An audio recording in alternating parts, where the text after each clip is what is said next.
Well folks, it's going to be a busy afternoon of baking and homebrewing in the kitchen today. But in this film I'm going to have a go at making something that I've never made before, which is curry and rice bread. Oh, doesn't that sound nice? And I'm not making it in a bread maker, I'm making it the proper bread way. Let's have a look at those key ingredients. So, I've got rice, 200 grams of plain white rice. I've got 1 litre of water, which the rice is going to be cooked in. I've got 2 small red onions and 2 small white onions. These are going to be chopped finely. I've got some peanut butter, just to give it a bit of a satiness. I've got 3 dried homegrown chillies. I've got curry powder, mixed herbs, a pinch of salt, vegetable oil, and then I've got 400 grams of strong white bread flour, and of course bread yeast. I think this is going to be proper tasty. Let's crack on. I'm going to begin by cooking my white rice in the saucepan, so there goes the rice, followed by the water.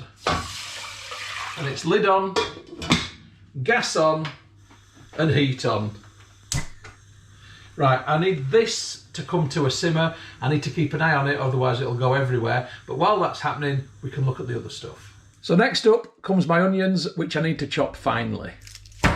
So a big chopper comes out, and it's a case of topping and tailing and peeling each of the onions. They're only small onions, which is why I've got 4 of them. If you've got a decent sized onion, then possibly 1 will do. Right, I'll come back to you when I've managed to peel all these. Right, my onions are skinned, and now I need to chop them down into as finer pieces as possible. And I mean really small pieces, because what you do not want are big pieces of onion or any veg in the bread, because it won't rise. The yeast will not be strong enough to lift it. So it's got to be cut as finely as your knife will allow you to do it. And there we go, that's nice and finely chopped. So it goes into my frying pan, and then I'm going to drizzle on top of that some sunflower oil. So now I need these onions to start to cook, and as you can see the rice is beginning to bubble. So I'm just going to give the rice a little stir. Seems to be absorbing the water well. In fact, I'm going to cook it now with the lid off. And the onions, they're just going nicely. I want these to really cook properly and reduce down in size. I want the water that's within them to evaporate. So next I've got some hot water here, and I'm going to put 100 ml of it into this jug. So there's 100 ml of water in that jug. It will cool down very quickly, but I want it to be hot because I want to dissolve some sugar in there. This is an ingredient that I neglected to mention, and I'm going to put a nice decent rounded teaspoonful in there, or heaped that is, and then another half. And then I simply want to stir this around and that sugar to dissolve. And that's worked nicely. So next I'm going to get my dehydrated chillies, and I'm going to cut them finely, and I'm going to let them drop into the sugary water, and it will give the water a nice chilli flavour, and it will help the chillies to begin to rehydrate. Now, if you don't have dehydrated chillies, just use normal chillies, and instead of putting them in this water, add them with your onions in the frying pan. Okay, that's all my chillies now in there. I'm just going to stir them a little bit, and I'm going to use this as a starter to activate my bread yeast. So using a fresh teaspoon, don't want any matter getting into that yeast jar, I'm going to put almost a rounded teaspoonful of yeast in there, and then the same again. So it's not quite a full heaped teaspoonful, because I don't want it to spill everywhere. And then I'm just going to give it a little mix together, like that. And this is why I wanted the water to be hot initially, because it has cooled down a bit now, but it's still warmer than room temperature. But what this will do is give the yeast something warm, something sweet, and something with nutrition in it, and that yeast will start to come alive and form a krausen. So all I've got to do with this now is put it to one side and wait. Let's get back to this stuff. So the rice is doing it nicely.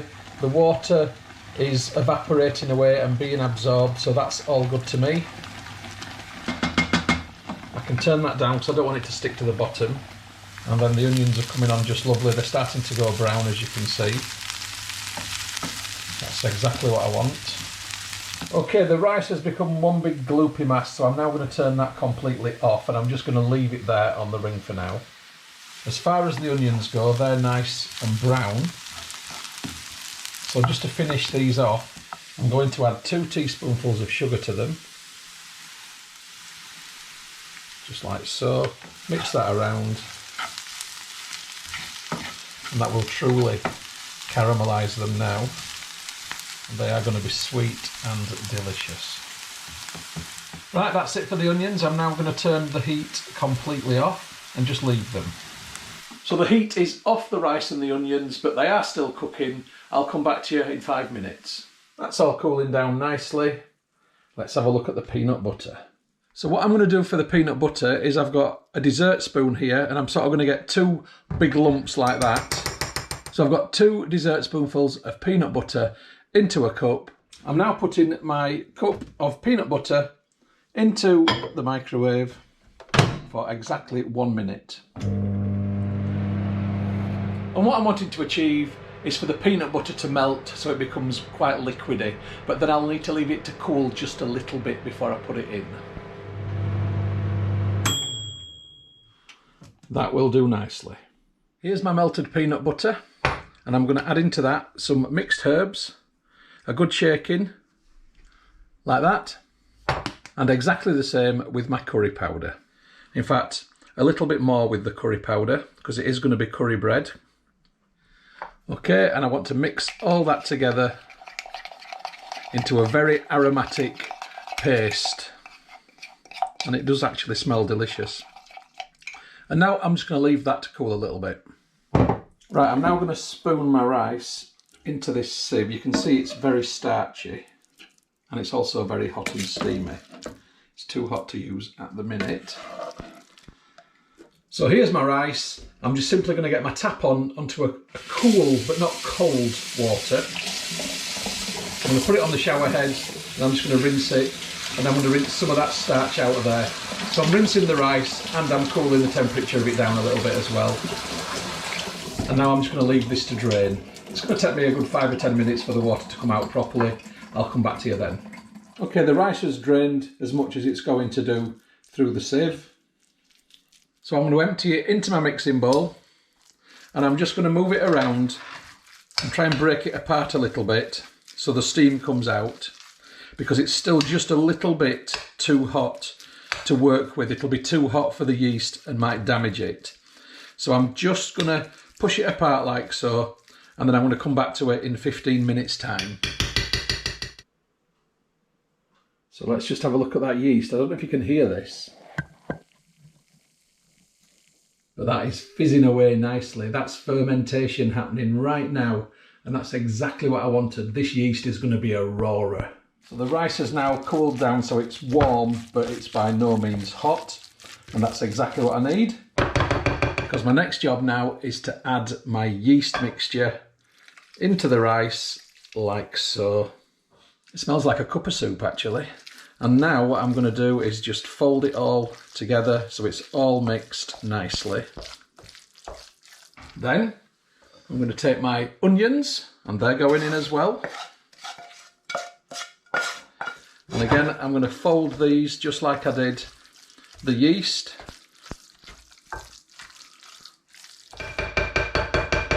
And now my next key ingredient is the flour.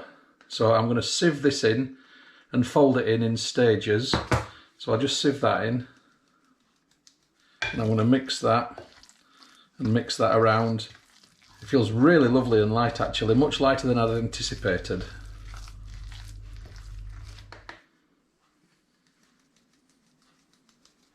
And again, keep folding it around. So that's all my flour in, all my onions in, all my rice in, all my yeast in. It's going very well. It's getting a bit hard to do now with the wooden spatula. So So what I'm going to do now is I'm going to get my hands in there, and it's time to get these bad boys dirty. So I want to move it all around until I've got a nice kind of lump, basically, that it doesn't feel too sticky, that things have mixed together, that the flour is drying up the moisture, and I've got something that's nice and workable. So give me a few minutes and then I'll come back to you. Okay, that's the current state of play. So what I'm going to do now is add my peanut butter and curry into the mix, and then sprinkling a little bit of salt on top, a tiny bit more bread flour just to sprinkle in, and then a little bit of sunflower oil, just enough like that. So it's a much more oily mixture now, and in fact it feels a little bit too wet still, so I am going to add a bit more flour. It's trial and error. Maybe I'll do 500 grams instead of 400 grams next time. I'm trying to fold it so the flour will absorb the moisture a little bit more, make it a bit easier to handle and a bit less sticky. And that seems to have done the trick, actually. Okay, it's messy, but it gets a thumbs up from me. That's okay. Okay, right now I'm putting some very hot water into this pan, and then I'm standing above the hot water in the bowl my dough mixture, and then I'm going to cover this over with foil to keep the heat in. Okay, I now need to leave this for 1 hour to prove, so we'll come back to it in 1 hour's time. Okay, an hour has passed. Let's have a look. Okay, let's have a look. Well, it's definitely increased in size. I would say probably by about a third or so, maybe a little bit more. It's definitely not doubled in size, but we can still work with that. So I'm just going to put a bit of flour on my rolling mat just here. Now I'm going to attempt to get this out and onto there in one mass. Okay, and then I'm just going to work with this for a little while.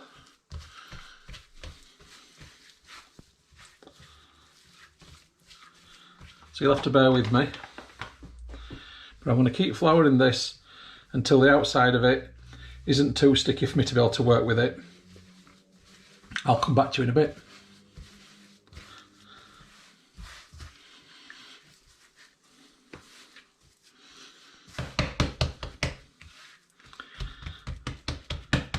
Okay, I'm going to cook it in this pan, but I want to line it with greaseproof paper first. So that's about how much I need.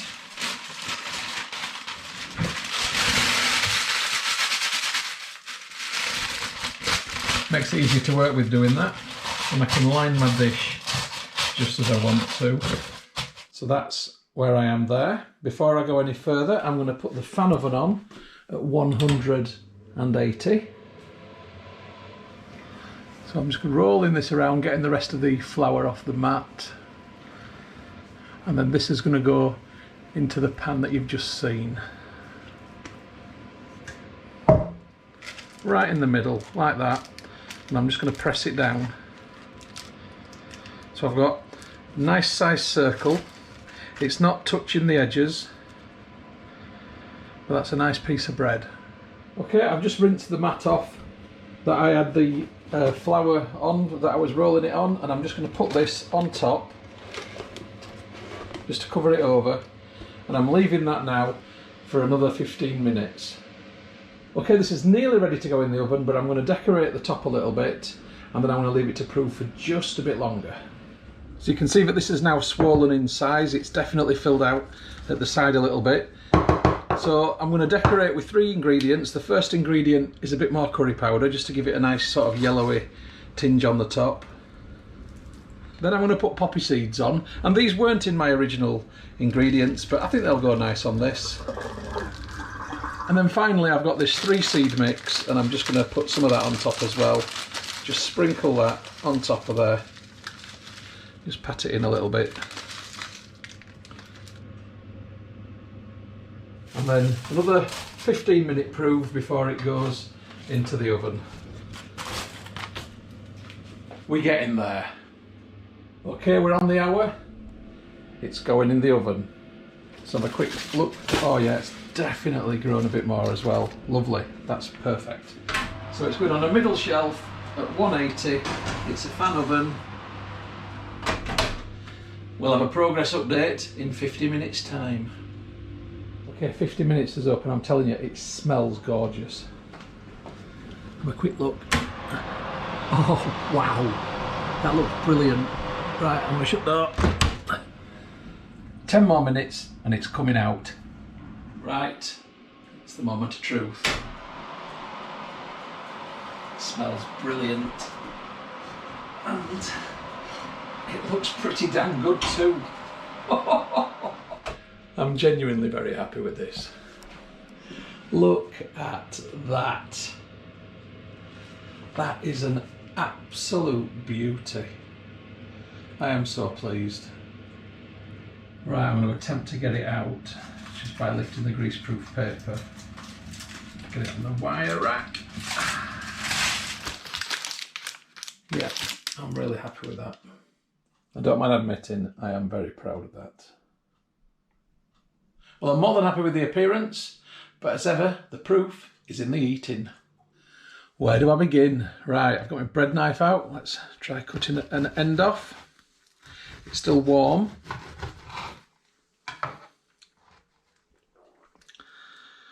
Okay, so you've got the curry and the riciness definitely in there.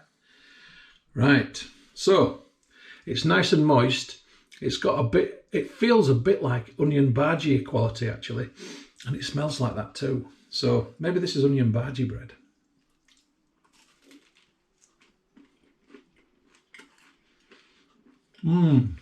Oh, the sweetness of the onions and the curry. That is lovely. Now, if you didn't know the rice was there, I don't think you'd guess that there was rice in that.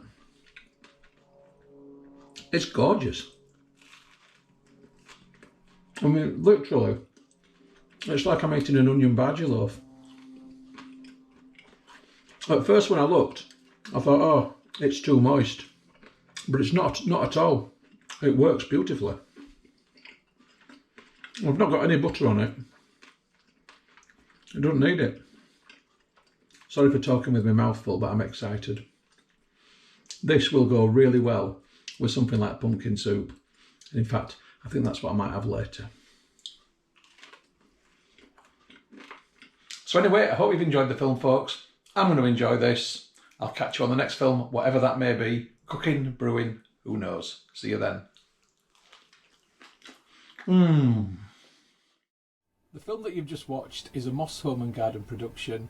You can find more by going to www.mosshomeandgarden.co.uk. I'd just like to say thank you very much for supporting my YouTube channel and for watching my films. It really is very much appreciated. If you haven't already done so, please subscribe to my YouTube channel in order to receive future updates about the home and garden films which I upload. You can find my YouTube channel by going to www.mosshomeandgarden.co.uk. Please click on the red subscribe button. When you've done that, a little bell will appear. If you press that also, then you'll get future updates about the films which I upload. If you like my films, if you like my style of filming, then you might also like my travel channel, which you will find by going to youtube.com/Stuart Moss or type in www.mosstravel.tv. Again, if you could subscribe to that channel, it would be hugely appreciated. If you'd like to get Moss Home and Garden updates on Facebook, then please open Facebook and do a search for Moss Home and Garden, and you will find the page. If you like the page, then you will get future updates on there. And if you'd like to connect on Instagram for home, garden and travel photography, as well as some stories, then my username is StuMoss, STUMOSS. If you'd like to connect on Twitter, then my username is @StuartMoss. And if you'd like to contact me about film usage or any other issue, please just email me on stewmosshomegarden@gmail.com. Once again, thank you very much for supporting my channel, for watching my films. I do appreciate it. I'd just like you all to have a great day.